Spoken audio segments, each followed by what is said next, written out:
कि इसका NOC approve होगा। नैब ने एक और डेवलपर और एक और सोसाइटी के ऊपर तहकीक शुरू कर दी, यानी कि लोगों के 125 अरब रुपए दाव पे लग गए। जिन लोगों ने फैसल टाउन 2 को बेचा और जिन्होंने खरीदा, उनका क्या अंजाम होगा, इस वीडियो में हम इस बारे में बात करेंगे।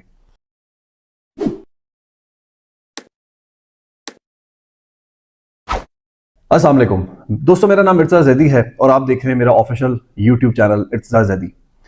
आई am the CEO of Everox construction and marketing agency और मैं इस रियल एस्टेट मार्केट के अंदर एक छोटा सा स्टेक होल्डर हूँ। इस चैनल के ऊपर हम रियल एस्टेट से रिलेटेड बात करते हैं, बिजनेस से रिलेटेड बात करते हैं, कंस्ट्रक्शन से रिलेटेड बात करते हैं। और अगर आप इन तीनों चीज़ों में इंटरेस्ट रखते हैं तो ये एक बड़ा ऑथेंटिक चैनल है जो आपको सब्सक्राइब करना चाहिए। हमारी इंफॉर्मेशन, हमारी डाटा गैदरिंग, जो तहकीकात हम आप तक पहुंचाते हैं, मैं उम्मीद करता हूं कि आपको उससे फायदा होगा। दोस्तों, हम हमेशा जब भी कोई वीडियो बनाते हैं तो उसके पीछे हम पहले एक डाटा गैदरिंग करते हैं, कुछ सोर्सेज से पूछते हैं, कुछ अपनी तहकीक करते हैं, ये देखते हैं कि क्या सच है, क्या झूठ है, क्या सही है, क्या गलत है, और उसके बाद हम एक वीडियो की मद में आपको कुछ चीजें समझाते हैं। हमारे चैनल के ऊपर कभी भी ये नहीं होता है कोई भी हॉट टॉपिक चल रहा है उसके ऊपर हम जो है वो फौरन से वीडियो बनाना शुरू कर दें। हम कभी भी ये काम नहीं करते। हमें व्यूज नहीं चाहिए, हमें आपकी रहनुमाई चाहिए, हमें आपकी अंडरस्टैंडिंग चाहिए। अगर हमारे इस चैनल की वजह से आप कोई अच्छे डिसीजन कर सकते हैं, अच्छी इन्वेस्टमेंट कर सकते हैं, तो ये हमारे लिए सबसे बड़ी एक आप कह लें कि एजाज है। पॉइंट ये है दोस्तों कि नैब ने फैसल टाउन 2 के ऊपर और चौधरी अब्दुल मजीद के ऊपर तहकीक शुरू कर दी है। बहुत अच्छी बात है, नैब को ये 2 साल पहले कर लेना चाहिए था। 2 साल तक एक सोसाइटी बनती रही, वहां पे डेवलपमेंट होती रही, और 2 साल के बाद नैब को ये याद आया कि वो सोसाइटी इलीगल है। इसमें कोई शक नहीं है, जब तक उस सोसाइटी के पास एनओसी ना हो वो इलीगल ही होती है। लेकिन अब जो नैब ने एतराजात लगाए हैं, मैं आपको वन बाय वन बताता हूं। नैब ने सबसे पहला एतराज ये लगाया है कि जो फैसल टाउन 2 की जमीन है वो जहां डैम के ऊपर बन रही है, और उस डैम को बनाने के लिए गवर्नमेंट ने वर्ल्ड बैंक से लोन लिया हुआ है, और उस जमीन के ऊपर जो है फैसल टाउन 2 बन रहा है। तो आने वाले टाइम के ऊपर वहां पे सैलाब के खदशात हैं, वहां पे लोगों के सरमायाकारी जो है उसको खतरा है, जिस तरह अभी हमने देखा हाल ही में, जैसे मानसून में लाहौर में हमने देखा पार्क सिटी के साथ क्या हुआ। तो पॉइंट ये है कि फैसल टाउन 2 के साथ भी कुछ ऐसा हो सकता है। बहुत अच्छी बात, बहुत अच्छी बात, मैं सपोर्ट करता हूं उस बात को। दूसरी चीज कि जी जो लैंड फैसल टाउन 2 के पास है वो एग्रीकल्चर लैंड है, वो रिहायशी जमीन में नहीं आती। वो रिहायशी जमीन में, और नैब ने यह भी लिखा कि रिहायशी जमीन में एक एग्रीकल्चर लैंड को रिहायशी जमीन में लाने का क्या प्रोसीजर है वो भी नैब को बताया जाए। बिल्कुल ठीक है। तीसरी चीज, जो नैसपाक की रिपोर्ट आ गई इन्हीं चीजों के बाद, उन्होंने कहा जी कि ये डैम की लैंड है, यहां पे ये नहीं बन सकता। और दूसरी चीज ये है कि ये जो फैसल टाउन 2 की जमीन है ये फतेह जंग डिस्ट्रिक्ट अटक में आती है, और फैसल टाउन 2 जो है वो इसको इस्लामाबाद में कहता है कि जी फैसल टाउन 2 इस्लामाबाद में है। 26,049 कनाल लैंड इसमें डिस्ट्रिक्ट अटक में और फतेह जंग के अंडर आती है, और रिपोर्ट ये कहती है कि डिस्ट्रिक्ट अटक में अगले 20 साल की जो रिहायशी जरूरत है वो पूरी हो चुकी है। तो अब ये सारे एतराजात हैं जो नैब ने लगाए। बहुत अच्छी बात है, हम इस चीज को 100% सपोर्ट करते हैं। बात यह है कि नैब को 2 साल के बाद ये चीज याद आई कि फैसल टाउन 2 इलीगल बन रहा है। मैं फैसल टाउन 2 को डील नहीं कर रहा, मैं पहले ये बात बता दूं, मैंने कोई फैसल टाउन 2 की फाइल नहीं बेची कि कोई एक बंदा मुझे आके कह दे कि उसने मेरी firm Everox construction and marketing agency से फैसल टाउन 2 की फाइल ली है, तो मैं उसका क्लेम मानने के लिए तैयार हूं। मैंने ना फैसल टाउन 2 को डील किया, और मैं तब तक नहीं करूंगा जब तक फैसल टाउन 2 के पास एनओसी नहीं आ जाता। ना मैं चौधरी अब्दुल मजीद को डिफेंड कर रहा हूं यहाँ पे बैठ के, ना वो मेरे पप्पा लगते हैं, ना वो मेरे खालू लगते हैं। उनका फैसलाबाद से ताल्लुक है, मेरा पिंडी से ताल्लुक है। मैं एक सैयद फैमिली से हूं और उनके साथ मेरा दूर दूर तक कोई कनेक्शन नहीं है। बात मैं पहले क्लियर कर दूं। मकसद बात करने का यह है कि नैब को 2 साल के बाद 125 अरब रुपए लोगों ने उस सोसाइटी के अंदर इन्वेस्ट कर दिए, उसको आज ये बात याद आई है कि फैसल टाउन 2 इलीगल है, फलाना इसमें एतराजात हैं, फलाने एतराजात हैं, या फलानी लैंड है, फलानी लैंड है। बात इस टाइम फैसल टाउन 2 या चौधरी अब्दुल मजीद की नहीं है। इस मार्केट का मैं छोटा मोटा ही सही लेकिन एक स्टेक होल्डर हूं। रियल एस्टेट के अंदर जब भी आप डाका डालेंगे, मेरे इस प्लेटफॉर्म से मैं आवाज उठाऊंगा। आज फैसल टाउन 2 के ऊपर ये जो कार्रवाइयां चल रही हैं या कोशिश की जा रही है, ये रियल एस्टेट के ऊपर एक और डाका मारने की कोशिश की जा रही है, क्योंकि कुछ लोग रियल एस्टेट में ये चाहते हैं कि सिर्फ हम रियल एस्टेट के अंदर हों और कोई ना हो। हम नुक्कड़ में, गली में, पिछवाड़े में, कहीं पे भी कोई सोसाइटी बनाए तो उसके ऊपर हमारा बोर्ड हो, चाहे वो रिंग रोड हो, चाहे वो जीटी रोड हो, चाहे वो मोटरवे हो, कुछ भी हो, उस पर बोर्ड हमारा हो, किसी और का बोर्ड ना हो। तो पहली चीज ये है कि भाई, ये जो आपको डैम की लैंड आज याद आ गई, 2 साल पहले याद नहीं आई। ये लैंड फतेह जंग में आ रही है या अटक के डिस्ट्रिक्ट में आ रही है, आपको पहले याद नहीं आई। दूसरी चीज, एग्रीकल्चर लैंड है। ओ भाई, एग्रीकल्चर लैंड तो हर सोसाइटी में है। मैं आपको चैलेंज करता हूं, आप उठाएं टॉप सिटी का एनओसी, आप उठाएं मुमताज सिटी का एनओसी, बाकी सारी बातें छोड़ें। जीती जाती जो हमारे पास सोसाइटी है कैपिटल स्मार्ट सिटी है, क्या इन सोसाइटीज के अंदर एग्रीकल्चर लैंड रिहायशी जमीन में कन्वर्ट नहीं की गई? बिल्कुल की गई है, 100% की गई है। उनको एनओसीज मिले या नहीं मिले? मिले। टॉप सिटी 2014-15 में एक स्कैंडल आया जी कि वो मामला उनके बड़े खराब है, कोई वो असला निकल आया, कुछ ऐसा अफवाहें आई, टॉप सिटी को बंद कर दिया गया, टॉप सिटी से उसको रास्ता जो है वो बंद कर दिया गया। उसके बाद जो है उसको मोटरवे से जो उसका रास्ता आ रहा था वो बंद कर दिया गया। आज टॉप सिटी जो है वो आबाद हो गई, कुछ नहीं कर सके आप। ठीक, अब पॉइंट ये है कि आपने 125 अरब रुपए लोगों के इन्वेस्ट वहां पे करने दिए। आज इस सेक्टर का, रियल एस्टेट का वैसी बेड़ा गर्क है आपकी टैक्स पॉलिसीज की वजह से, घटिया नाकिस किस्म की टैक्स पॉलिसीज की वजह से।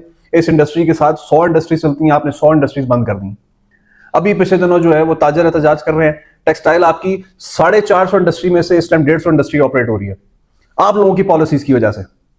रियल एस्टेट को आपने बर्बाद कर दिया। बाहर निकल के जरा देखें कि जो रियल एस्टेट का लोग काम कर रहे थे उनके साथ क्या हुआ है। मेरे सर्कल में कुछ लोग ऐसे हैं कि जो बेचारे इस टाइम बाइकियां चलाने पे मजबूर हुए हैं, ऊबर पे वो जो है वो करीम पे गाड़ियां चला रहे हैं कि रियल एस्टेट का काम बंद हो गया।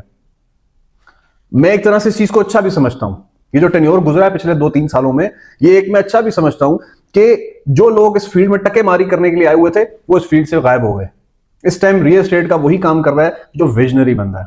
ये जितनी पैदावार हुई है ना 2016-17 में लोगों की फाइलों के साथ, ये पहले तो थे ही नहीं। हम तो 18 हमें तो तकरीबन 10 साल हो गए मार्केट में। ये जो 2016-17-18 की पैदावार थी ना फाइलों के साथ, ये फाइलों के साथ ही दफन होंगे इंशाल्लाह, क्योंकि इन्होंने जहां का गंद बेचा हुआ है। एक बहुत बड़ा ग्रुप अपने आप को कहता है इंटरनेशनल ग्रुप है जी, हम 7 अंडर सिटी की फाइलें तुमने बेची, प्लॉट बेचे 2007 अंडर सिटी की लोगों को प्लॉट जरा आज मौके के ऊपर। तो ऐसे लोगों की मैं बेहिसाब सोसाइटीज के नाम बता सकता हूं जिन लोगों ने इन सोसाइटीज का गंद बेचा है, और आज वो लोगों को मुंह दिखाने के काबिल नहीं है। जो वीएटे उन्होंने ली हुई हैं, जो उन्होंने डाले लिए हुए हैं, वो लोगों के पैसों से लिए हुए हैं। आज वो लोगों को मुंह दिखाने के काबिल नहीं है कि भाईजान हमने 7 अंडर सिटी आपको बेचा था या अब्दुल्ला सिटी बेचा था, मौके पे कुछ है नहीं। किंगडम वैली की एक बहुत बड़ी आप कह लें कि हाइप आई, 200 कनाल जमीन उनके पास, पता नहीं 1000 कनाल की जमीन उन्होंने फाइलें बेची हुई हैं। तो ये सारे जो लोग जो फाइलों के साथ पैदावार आए थे ना, ये फाइलों के साथ ही दफन हो जाएंगे। तो ये इस बात को करने का मकसद ये है कि आप एक ऐसे बंदे के पास जाएं जो आपको ऑथेंटिक इंफॉर्मेशन दे सके। टॉपिक पे आ जाता हूं दोबारा मैं कि फैसल टाउन 2। अब पॉइंट क्या है कि इस टाइम जो ये सारा सिनेरियो है इसमें 2 मुतासरीन हैं। पहला मुतासर वो इंसान है जिसने फैसल टाउन 2 में पैसे इन्वेस्ट कर लिए। मैं भी आपको बताने लगाऊंगा फैसल टाउन 2 का फ्यूचर क्या है, मैं वो भी बताऊंगा इस वीडियो में आपको। वो लोग जिन्होंने फैसल टाउन 2 में इन्वेस्टमेंट कर ली है। दूसरे वो लोग हैं जिनसे फैसल टाउन 2 ने जमीनें खरीदी हैं, जिसमें आपका गुलशन कश्मीर है, दानियाल टाउन है, एशिया सोसाइटी है। ये वो मुतासरीन हैं जिन्होंने शेख बरादरान से वो ज़मीनें खरीदी हैं और उनको आज तक डिलीवरेंस नहीं मिली। अब उन मुतासरीन को पैसे देने का जो जिम्मेदार है वो चौधरी अब्दुल मजीद नहीं है, क्योंकि चौधरी अब्दुल मजीद को ज़मीनें दी हैं शेख बरादरान ने। तो उसने को कनपट्टी पे बंदूक नहीं रखी थी उनके कि मुझे ज़मीनें दो, उन्होंने अपनी मर्जी से ज़मीनें दी। और आज भी चौधरी अब्दुल मजीद के बंदे वहां पर रजिस्ट्री इंतकाल वाली ज़मीनें खरीद रहे हैं। तो जिन लोगों ने शेख बरादरान से ज़मीनें ली हैं, शेख बरादरान रिस्पॉन्सिबल है कि हमने ये जमीनें चौधरी अब्दुल मजीद को बेच दी हैं, ये आपके पैसे हैं, ये ले लें। वो मुतासरीन वो हैं। तो ये 2 तरह के मुतासरीन इस टाइम फैसल टाउन 2 के अंदर फंस गए। अब मकसद क्या है कि इन मुतासरीन का कौन वो जो है हामी नासिर है? सवाल अगर मैं पूछूं उसका जवाब ये है जी कोई नहीं। ठीक है, अब पॉइंट ये है कि भाई माजी में भी ये सोसाइटीज बनती रही हैं, एग्रीकल्चर लैंड जो है वो कन्वर्ट होती रही हैं रेजिडेंशियल लैंड के अंदर। उसका एक प्रोसीजर है, उसकी एक पॉलिसी है, उस पॉलिसी को देखा जाए और उसके ऊपर उस सोसाइटी के ऊपर इंसाफ किया जाए। आप इस टाइम चौधरी अब्दुल मजीद की किताबकशी कर रहे हैं। एक जर्नलिस्ट का मैं वो देख रहा हूँ यूट्यूब के ऊपर, वो कह रहा है जी वो मनी लॉन्डर है। आप सबूत प्रोवाइड कर देना आपको, अगर चौधरी अब्दुल मजीद ने मनी लॉन्ड्रिंग की है आप प्रोवाइड कर दें सबूत। आप इल्जाम तराशियां कर रहे हैं, किताबकशी कर रहे हैं कि फ्रॉडिया है, ये है, वो है। मलिक रियाज के बाद सबसे बड़ा डेवलपर पिंडी इस्लामाबाद की मार्केट में चौधरी अब्दुल मजीद है। तो मकसद बात करने का ये है कि ये जो इस टाइम बात हो रही है, ये डाका डाला जा रहा है रियल एस्टेट की मार्केट के ऊपर। आप मुझे बताएं कि क्या आप फॉरेन डायरेक्ट इन्वेस्टमेंट की बात करते हैं, इन हालातों में फॉरेन डायरेक्ट इन्वेस्टमेंट आएगी आपके पास? कोई सोसाइटी बनती है, आप उसको पकड़ लेते हैं, आप डेवलपर को बिठा देते हैं, उसका गला दबोच देते हैं, लोग अपने पैसे इन्वेस्ट कर लेते हैं। फिर अब क्या होगा कि इस फैसल टाउन 2 के बाद कैपिटल स्मार्ट सिटी भी हुआ, पार्क व्यू सिटी का भी मसला मसाइल हुए, फैसल टाउन 2 के भी अब ये मसले मसाइल शुरू हो गए हैं। जिन लोगों ने ओवरसीज लोगों ने पैसे इन्वेस्ट किए वो आज के बाद किसी सोसाइटी में पैसे ही इन्वेस्ट नहीं करेंगे पाकिस्तान में। उनको कहेंगे यार जब भी सोसाइटी बनती है डेवलपर जो है उसके पीछे इदारे पड़ जाते हैं। हम ये नहीं कह रहे कि आप इनको छोड़ दें, हम कह रहे हैं बिल्कुल करें, जो आपकी तहकीकात बनती हैं आप बिल्कुल करें, लेकिन ये 2 साल पहले करना चाहिए था आपको। और आपको इस चीज को भी देखना चाहिए कि जो ये काम हो रहे हैं ये पहले भी होते रहे हैं।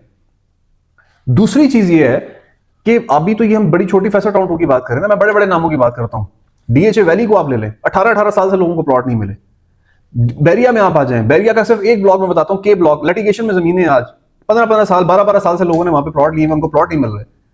आप बैरिया फेज 8 एक्सटेंशन में चले जाएं, मेरा ख्याल है ना करते को 15-18 साल हो गए कि लोगों के वहां पे पैसे दबे पड़े हुए हैं, उनको कोई पूछने वाला नहीं है। मैं बहुत अच्छी इस चीज को करता हूं, अभी नैब ने जिस तरह रिकवरी करवाई है लोगों की जो मुतासरीन थे रियल एस्टेट के अंदर, मैं बड़ी अच्छी चीज, बड़ा अच्छा इकदाम आपने किया, वेरी गुड, हम अप्रिशिएट करते हैं इस चीज को।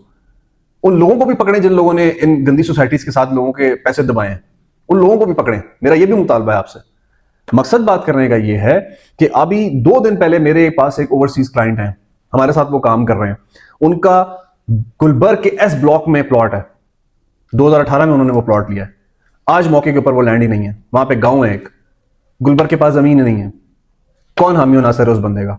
वो एक इंटरनेशनल कस्टमर, ओवरसीज कस्टमर, उसने एक ऐसे ब्रांड के साथ अपने 8 साल से पैसे फंसाए हुए हैं कि जिसका मार्केट में नाम है, गुलबर्ग एक सोसाइटी है, एक प्रॉपर अच्छी डिलीवरेंस है उनकी, वो उनके साथ दबा पड़ा हुआ है अपने पैसे दबो के। क्या इंटरेस्ट कायम होगा जब आप इस तरह की हरकतें भी करेंगे? हम इस चीज को बिल्कुल क्योंकि ये बात चौधरी अब्दुल मजीद की जात तक नहीं है, फैसल टाउन 2 की जात तक नहीं है, ये रियल एस्टेट के ऊपर एक और डाका है। आप तहकीक करें, बिल्कुल करें, लेकिन आप फिर माजी को भी ध्यान में रखें कि माजी में ये सब कुछ क्या होता रहा है। आखिरी बात करके ये बात खत्म करने लगा हूं, जिन लोगों ने फैसल टाउन 2 के अंदर पैसे इन्वेस्ट किए हुए हैं, आप बिल्कुल परेशान ना हो।